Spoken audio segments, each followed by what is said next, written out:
তো গাইজ আজকে আমরা যাচ্ছি একটা জায়গায়। কোথায় যাচ্ছি সেরকম ভালো কোথাও না বা ঘুরতেও না, আজকে যাচ্ছি ডক্টর দেখাতে। অ্যাকচুয়ালি কিছুদিন ধরে আমার শরীর ভালো নেই, তো চলো আজকে ডাক্তারের কাছে যাই। আর কি বলে ডাক্তার সেটা শুনতেই পাবে। চলো যাই তাড়াতাড়ি করে, মাও আসছে, মা আর আমি দুজন মিলে যাব। চলো।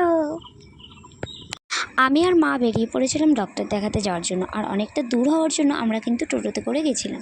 যাওয়ার পরে শুনতে পেলাম যে ওখানে অনলাইন পেমেন্ট হবে না। আর আমি কিন্তু সব জায়গায় অনলাইন পেমেন্টই বেশি করি, তার জন্য কিন্তু এটিএম খুঁজে খুঁজে সেই এটিএম থেকে টাকা তুলে তারপরে ডক্টর দেখাতে গেলাম। খুব একটা ঝামেলার ব্যাপার ছিল। আর এই রাস্তাটা গাজলের মানুষের অচেনা হবে না আই থিঙ্ক। তো আমরা কোথায় ডাক্তার দেখাতে গেছি সেটা সবাই একটু গেস্ট করে নিও।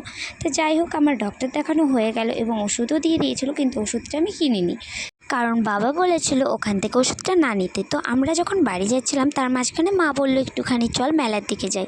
তাই মায়ের সাথে কিন্তু একটু মেলার মধ্যে চলে গেছিলাম। আর মেলার যাওয়ার পরে মা কিছু জিনিস কিনলো এবং একটা ব্যাগ কিনলো।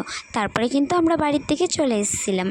তো আজকের মতো এতটুকুই, দেখা হবে আবার নেক্সট ভিডিওতে।